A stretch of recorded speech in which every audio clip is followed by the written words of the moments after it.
Hello guys, तो स्वागत है आप सभी का पीएस एक्सप्लेन चैनल में। Special thanks to Abdul SK for 100 rupees super chat. तो चलिए स्टार्ट करते हैं। लास्ट एपिसोड में हमने देखा था टोनी ने जॉनी शिव को पीट दिया होता है। जॉनी शिव बोल रहा होता है मिस नताशा मुझे माफ कर दो, मैं गलत था। तभी डायरेक्टर स्टैनली बोल रहे होते हैं इन सभी को देखो, इन लोगों ने कितनी रियल एक्टिंग करी है ना यहाँ पे। तुम लोग तो यहाँ पे इतना डर गए थे, यहाँ पे सिर्फ रिहर्सल चल रही थी। वहाँ पे सारे बंदे बात कर रहे होते कि सिर्फ रिहर्सल थी। देखने में तो ये काफी रियलिस्टिक लग रही थी।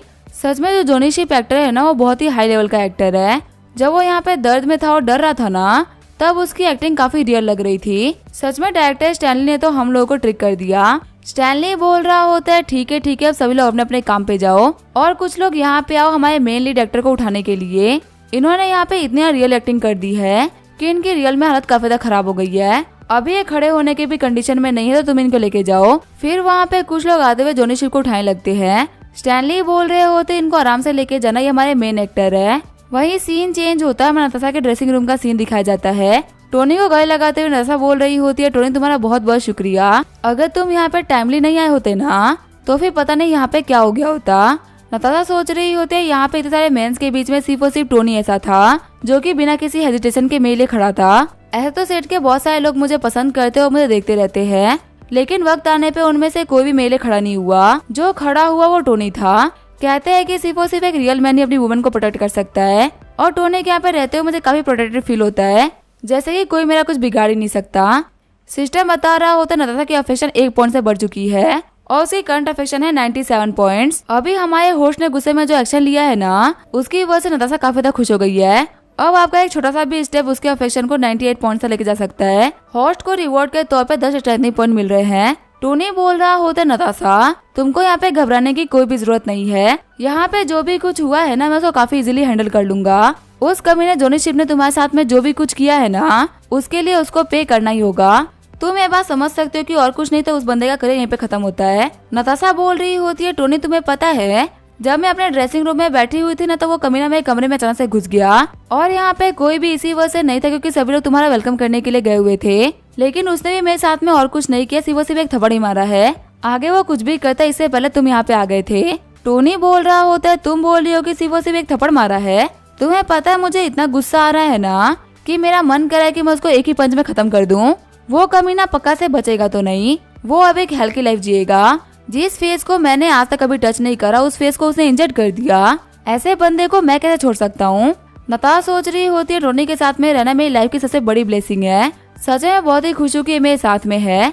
आगे हम अगले दिन देखते हैं इंटरनेट के ऊपर एक न्यूज काफी वायरल हो रही होती है जिसमें लिखा होता है टॉप स्टार जॉनी शिव को सेट पर पीटा गया है और इसी वजह से उनको काफी सारी इंजरी भी हो गई है और फिलहाल के लिए वो हॉस्पिटल में है। जॉनी शिव के मैनेजर ने बताया कि उन्होंने इस सारे मैटर को पुलिस को रिपोर्ट कर दिया है और उनके पास प्रोडक्शन टीम के खिलाफ काफी कमाल के एविडेंस है। उन्होंने रिपोर्टर के सामने कसम भी खाई है कि वो कैसे भी करके न्याय हासिल करके रहेंगी। साथ ही उन्होंने पूरे के पूरे देश से अपील भी करी है कि पूरा देश उनके इस केस में साथ दे। वही हम देते नताशा के ड्रेसिंग रूम में नताशा टोनी को किस करने वाली होती है, लेकिन तभी वहाँ पे गेट को खोलते हुए स्टैनली अंदर एंटर कर जाता है। स्टैनली बोल रहा होता है गॉड फादर एक बहुत ही बड़ी दिक्कत हो गई है। टोनी सोच रहा होता है आखिर इन सभी लोगों को क्या ही दिक्कत है, जब भी मैं कुछ करने वाला होता हूँ इनमें से कोई ना कोई तो आ ही जाता है। स्टैनली बोल रहा होता है वो जॉनी शिव था ना उसकी इंजरी बहुत ही सीरियस हो गई है, इसी वजह से उसके एजेंट ने उसको हॉस्पिटल में एडमिट करा दिया है। उसके एजेंट ने हमारे खिलाफ में केस को फाइल करा है। टोनी बोल रहा होता है क्योंकि वो बंदा हॉस्पिटलाइज हो गया इसका मतलब ये नहीं है कि हमें उसको पे करना ही होगा,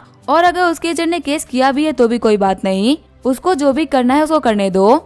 मैंने कल जो भी कुछ किया था उसके अंदर कुछ भी गलत नहीं था, उसमें सब ठीक ही था। ऐसे बंदे को मैंने बहुत ही कम मारा है, अगर मैंने उसको खत्म भी कर दिया होता ना तो भी कोई बात नहीं होती। और वैसे भी सभी लोगों ने देखा है कि मैं क्या कर रहा था। हमारे पास में बहुत सारे आई विटनेसेस है। स्टैनली बोल रहा होता है अगर सिर्फ उसकी बात होती तो हम यहाँ पे हैंडल कर लेते, लेकिन जॉनी शिव का ना एक बहुत ही बड़ी कंपनी से अच्छे रिलेशंस है और वो कंपनी है ना शंघाई के ली फैमिली के अंडर में आती है। टोनी बोल रहा होता है शंघाई के ली फैमिली, कहीं तुम उसी की तो बात नहीं कर रही ना जिसका यंग मास्टर ली जियामू है। चिढ़ते हुए टोनी सोच रहा होता है जो कमीना ली जियामू है ये हर टाइम मुझे प्रोवोक करता ही रहता है। लास्ट टाइम भी ईहान के बर्थडे पे मैं बेइज्जती करने का ट्राई कर रहा था, लेकिन वहाँ मैंने इसको थप्पड़ मार दिया था और वो पूरी की पूरी रील इंटरनेट के ऊपर वायरल हो गई थी। उससे पहले भी इसी कमीने ने अफवाह फैलाई थी कि मेरे पास में पैसे नहीं है और मैं गरीब हो चुका हूँ। ये बात एक्सप्लेन करने में कि मेरे पास में पैसे हैं मुझे काफी सारी दिक्कतें आ गई थी। भले ये बंदा मुझसे हर बार हारता है, लेकिन ये मेरी दिक्कतें तो खड़ी कर ही देता है ना। लगता है जॉनी शिप वाला मैटर भी इसने जानबूझ के ही कराया है। इसे क्या लगता है क्या मैं इससे डर जाऊंगा? अब तो ये जानने के बाद में कि ये सब इसने करवाया है, अब इसके लिए बहुत ही बड़ी दिक्कत खड़ी होने वाली है। क्योंकि लास्ट टाइम भी इसने एक एक्ट्रेस को पैसा देके मेरी गर्लफ्रेंड बनने की एक्टिंग कराई थी, और जब पब्लिक को ये बात पता चल गई ना, तब इसे काफी सारे बैकलैश झेलने को मिल गए थे। टोनी बोल रहा होता अगर ये ली फैमिली वालों ने करवाया है तो कोई बात नहीं, मैं मानता कि वो लोग पावरफुल होंगे, लेकिन उन लोगों की पावर का मुझे पूरी तरीके से अंदाजा है। वो लोग तो इतना भी डिजर्व नहीं करते कि वो लोग मेरी बराबरी में आके मुझसे फाइट कर सके। देखो अगर यहाँ पे ज्यादा दिक्कतें खड़ी हो जाए ना, तो जाके जॉनी शिप के कॉन्ट्रैक्टेड कंपनी को खरीद लेना। इससे वो जॉनी शिप हमारे अंडर में आ जाएगा और फिर उसको हमारी बात सुननी ही पड़ेगी। तुम्हें किसी के सामने भी झुकने की या डरने की जरूरत नहीं है। जो भी दिक्कत है तुम मुझे आके बताओ, अगर हम उसे सॉल्व नहीं कर सकते तो हम उसके अंदर पैसा लगाएंगे। स्टैनली सोच रहा होता है सच में जो मेरे गॉड फादर है वो तो अमेजिंग है, इतनी बड़ी प्रॉब्लम को इतना लाइटली ले रहे हैं। टोनी बोल रहा होता है ली फैमिली हमारे लिए मायने नहीं रखती, जो मायने रखता है वो है जॉनी शिप। मैं मानता हूँ कि मैंने उसे कल कुछ ज्यादा ही पीट दिया था। एक काम करो तुम पैसे का यूज करो, उसका मुंह बंद कर दो, है तो वो एक एक्टर ही ना, कुछ ही पैसों में वो मान भी जाएगा। स्टैनली बोल रहा होता है ठीक है गॉडफादर मैं एक काम कर दूंगा। साइड में नता सोच रही होती है आखिर कोई मैन इतना अमेजिंग कैसे हो सकता है। सभी लोगों को पता है जो संघाई की ली फैमिली वो कितनी पावरफुल फैमिली है, उनका फिल्म इंडस्ट्री के जो पकड़ है वो बहुत ही कमाल का है। लेकिन सिर्फ और सिर्फ मेरा साथ देने के लिए टोनी उन लोगों के खिलाफ खड़ा हो रहा है, और ये भी बोल रहा है कि अगर पैसे भी लग रहे हैं तो भी ये लगाएगा। भले ही सभी लोग बोलते हैं कि टोनी एक प्ले बॉय है, लेकिन यह रियलिटी कहीं से भी नहीं है। टोनी एक रियल मैन है, एक रियल अल्फा मैन। हम देते नताशा की अफेक्शन 1 पॉइंट से बढ़ गई होती है और उसकी करंट अफेक्शन होती है 98 पॉइंट्स। तभी नताशा टोनी के शर्ट खींचते हुए बोल रही होती है टोनी मेरी बात सुनो, देखो तुम मेरे लिए जो भी कुछ कर रहे हो ना, मैं उसके लिए वर्दी नहीं हूँ, इतना सब कुछ मैं डिजर्व नहीं करती। टोनी सोच रहा होता है क्या मैंने यहाँ पे कुछ खास किया है, और अगर मैंने कुछ किया ही है तो मुझे कुछ याद क्यों नहीं आ रहा। टोनी बोल रहा होता है मैंने ऐसा भी क्या कर दिया जिसकी वजह से तुम बोल रही हो। नताशा बोल रही होती है कहीं तुम मजाक तो नहीं कर रहे ना, मेरे लिए इतना करने के बावजूद भी तुम बोल रहे हो कि तुमने मेरे लिए कुछ भी नहीं करा। जब हम लोग पहली बार मिले थे ना, तब मैं एक बहुत ही बड़ी केस में फंस रखी थी। मेरे पास में पैसे नहीं थे कि मैं अपनी प्रीवियस कंपनी के साथ में कॉन्ट्रैक्ट को तोड़ सकूं। तब तुमने मुझे उस कंपनी से कॉन्ट्रैक्ट को तोड़वाने के लिए 30 मिलियन की पेनल्टी दी थी। फिर तुमने सियोल के चैरिटी डिनर के अंदर मुझे ऑस्ट्री नेकलेस को गिफ्ट करा था, और तुम्हें वो कम्युनिटी डायरेक्टर तो याद होगा ही ना, जिसने कि मैं पूरा का पूरा करियर खराब कर दिया था। उसकी भी रियलिटी को तुम ही सामने लेके आए थे। अगर उसकी रियलिटी सामने नहीं आई होती ना, तो मैं कभी भी यहाँ पे खड़ी नहीं होती। तुमने समझा कि मैं काफी अच्छी इंसान हूँ और मैं अपने पैशन को फॉलो नहीं कर पा रही, इसी वजह से तुमने मुझे खुद की एक फिल्म सिटी और एक ऑफिस खोल के दे दिया, जो कि मेरे लिए बिल्कुल ही किसी सपने की तरह था। भले ही तुम इतने ग्रेट हो सकते हो कि तुम सब कुछ भूल जाओ, लेकिन मुझे तुम्हारी करी हुई हर एक सिंगल चीज याद है। देखो मैं ये बात मानती हूँ कि तुम्हारी लाइफ में मैं सिर्फ अकेली नहीं हूँ, मुझसे पहले और मुझसे बाद ही बहुत सारी लड़कियां होंगी, और ये चीज को लेकर तो तुम भी कुछ भी नहीं कर सकते। लेकिन जब तक तुम्हारे दिल में मैं हूँ, मुझे बाकी सारी लड़कियों से कोई भी दिक्कत नहीं है। तुमने यहाँ पे मुझे फ्रीडम दी है, तो इस चीज की फ्रीडम मैं भी तुम्हें दूंगी। फिर वो ये बोलते हुए टोनी को किस कर लेती है। नताशा टोनी को एक कार्ड देते हुए बोल रही होती है मेरा रूम कार्ड है, तुम रातों में मेरे कमरे में आ सकते हो, मुझे तुमसे कुछ बात करनी है। ये बोलते हुए नताशा वहाँ चली गई होती है। टोनी बोल रहा होता है कि नताशा का रूम कार्ड है, उसने मुझे अपने कमरे के अंदर इनवाइट करा, इसका मतलब मेरे पास में एक बहुत ही कमाल की अपॉर्चुनिटी है। आज मुझे बिलीव नहीं हो रहा कि एक बंदे को पीटने की वजह से मुझे इतनी कमाल की अपॉर्चुनिटी मिल रही है। रोते हुए वहाँ पे एक बंदा बोल रहा होता है जब हमें नताशा किसी और की होने वाली है। वही वहाँ पे कुछ लड़कियां बोल रही होती है मिस नताशा और मिस्टर स्टार्क तो साथ में काफी अच्छे लगेंगे। अगर हमारे मूवी के अगले स्टार मिस्टर स्टार्क बनने वाले है ना, तो हमारी मूवी पक्का से ब्लॉकबस्टर होगी, और ऊपर से ये उस जॉनी शिप से तो बहुत ही हैंडसम है। स्टैनली सोच रहा होता है मुझे लगा था कि मेरे गॉडफादर के पास में सिर्फ और सिर्फ नताशा है, लेकिन अब नताशा की बातों को सुन के लग रहा है कि मेरे गॉडफादर के पास में तो बहुत सारी लड़कियां है। सच में मेरे गॉडफादर हर एक चीज में बहुत ही अमेजिंग है। आगे हम देखते हैं रात हो गई होती है। इंटरनेट के ऊपर न्यूज आ रही होती है कि जॉनी शिप के पेरेंट्स ने केस को वापस ले लिया है। वो लोग मीडिया से बात करने से मना कर रहे हैं और उन लोगों ने रीजन भी नहीं बताया कि रीजन क्या है।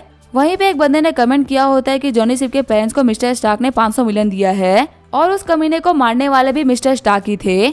बाकी सारे बंदे कमेंट कर रहे होते वो कमीना एक्टर है ना, वो यहाँ पे पक्का से स्कैम कर रहा है। वो सभी लोगों को दिखा रहा है कि वो एक विक्टिम है, लेकिन ये कहीं से भी रियलिटी नहीं है। सभी को पता है कि मिस्टर स्टार्क के पास में बहुत सारा पैसा है और उनको लूटने के लिए इस बंदे ने सब किया है। तभी वहाँ पे एक और न्यूज सामने आती है कि जॉनी शिप को मार इसी वजह से पड़ी थी क्योंकि उसने अपने फीमेल को स्टार को छिड़ा था। जब वो अपनी लिमिट क्रॉस करने ही वाला था तभी हमें मिस्टर स्टार्क आ गए और उन्होंने जॉनी शिप को कुत्ते की तरह मारा। उसी में एक बंदा कमेंट कर रहा होता है जो मेरे अंकल के नेबर है ना, वो उसी प्रोडक्शन हाउस के अंदर काम करते हैं। उन्होंने मुझे बताया कि मिस्टर स्टार्क ने बहुत ही हीरोइक काम किया था और जो जॉनी शिप था ना वो तो हाथ जोड़ के माफी मांग रहा था। बाकी बंदे बोल रहे होते हम तुम्हारी बात से एग्री करते हैं। सभी लोग उस कमीने जॉनी शिप को हेट दो और मिस्टर स्टार्क को सपोर्ट करो। सीन चेंज होता है, हम देखते हैं टोनी को जो कि नताशा के होटल आ गया होता है।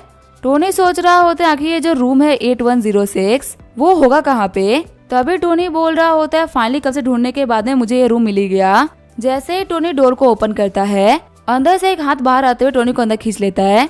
नताशा बोल रही होती है तुम्हें यहाँ पे आने में काफी टाइम लग गया। वही जो टोनी होता है वो लगातार नताशा को घूर रहा होता है। नताशा बोल रही होती है टोनी आखिर तुम्हें क्या हो गया, तुम मुझे घूर क्यों रहे हो, क्या बिना मेकअप के मैं उतनी अच्छी नहीं लगती। टोनी बोल रहा होता है नई रियलिटी तो यह है कि तुम मेकअप के बिना और भी अच्छी लगती हो।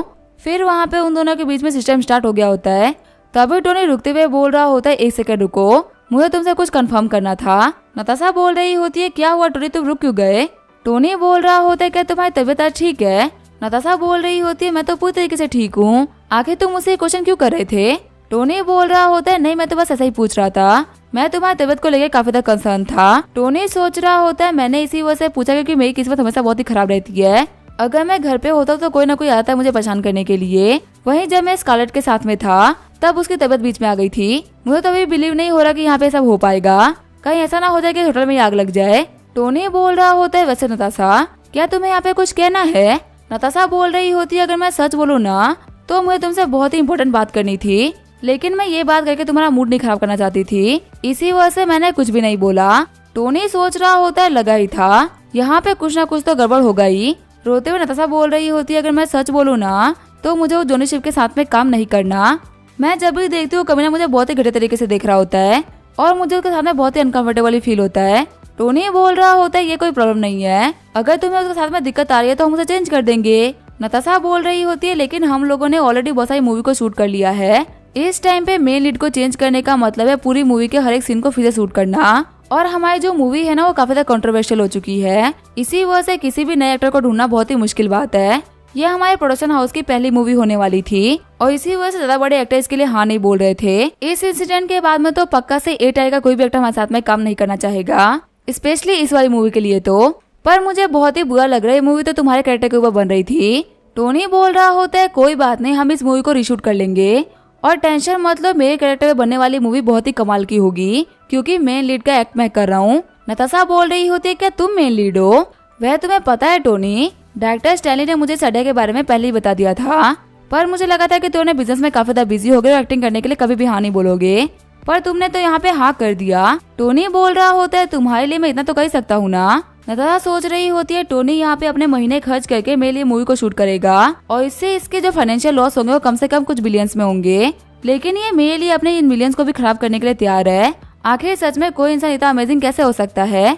सच में टोनी के अंदर मेरी जो फीलिंग है वो काफी रियल है। हम देते नताशा की अफेक्शन 1 पॉइंट से बढ़ गई होती है और अब उसकी टोटल अफेक्शन होती है 99 पॉइंट्स। सिस्टम बता रहा होता है होस्ट नताशा आपकी सिंसियरिटी से काफी ज्यादा इम्प्रेस हुई है, इसी वजह से उसकी अफेक्शन 99 पॉइंट्स हो चुकी है। आपको रिवॉर्ड के तौर पे 10 स्ट्रेंथ पॉइंट दिए जा रहे हैं।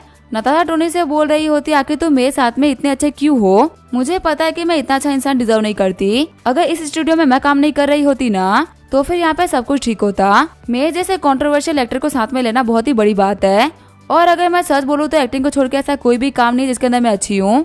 फिर भी तुमने इस पूरी की पूरी कंपनी की मैनेजिंग को मेरे हाथ में दे रखा है और मैं यहाँ पे पूरी तरीके से तुम्हें बिलोंग करती हूँ। तुम्हारे लिए मैं जो भी कर सकती हूँ मैं करूंगी। टोनी नताशा के गाल को छूते हुए बोल रहा होता है क्या तुम्हें अभी भी दर्द हो रहा है। नताशा बोल रही होती है नहीं मुझे दर्द नहीं हो रहा। तभी टोनी नताशा के स्टेट्स को चेक करने लगता है जिसे बताया जा रहा होता है नताशा का अपीयरेंस है 9.2, हेल्थ है 6.8 और फिगर है 9.3। नताशा की हेल्थ बिल्कुल ही एवरेज है और वो अभी बहुत ही बड़ी डिप्रेशन में है। टोनी सोच रहा होता है कि नताशा को डिप्रेशन है, मुश्किल से इसकी एज 22-23 साल होगी। वैसे अगर देखा है तो इसका करियर कभी भी अच्छा नहीं रहा है, इसे हमेशा मीडिया और लोगों ने क्रिटिसाइज किया है। भले ये ऊपर से कितना भी दिखाए कि इसको फर्क नहीं पड़ता, लेकिन फर्क तो पड़ता ही है। आगे हम देखते सिस्टम हो गया होता है। हम देखते हैं न्यूज आ रही होती है कि स्टार फार्मास्यूटिकल ने बहुत ही कमाल की मेडिसिन को लॉन्च करा है जो कि अपने पिछले दोनों मेडिसिन से भी काफी ज्यादा कमाल की है। कुछ नेशनल लेवल के एक्सपर्ट्स ने स्टार फार्मास्यूटिकल के दोनों ही मेडिसिन को चेक करा। उन्होंने बताया कि एक जो मेडिसिन है वो एड्स जैसी बीमारी को भी ठीक कर सकती है, वहीं जो दूसरी वाली मेडिसिन है वो कैंसर को क्योर कर सकती है। स्टार फार्मास्यूटिकल की जो मार्केट वैल्यू थी वो 3 ट्रिलियन तक पहुंच चुकी है और अब ये दुनिया की सबसे बड़ी कंपनियों में से रैंक 1 पे आ चुकी है। 3 ट्रिलियन की वैल्यूएशन का आज तक कोई भी नहीं टच कर पाया था, जो कि इसने कर दिया है। टोनी सोच रहा होता है किसने सोचा कि जो मेडिसिन मैंने नॉर्मली लॉन्च करा था वो इतनी कमाल की हो सकती है। इसी के साथ में ये एपिसोड यहीं पे एंड करेंगे। वीडियो देखने के लिए थैंक यू।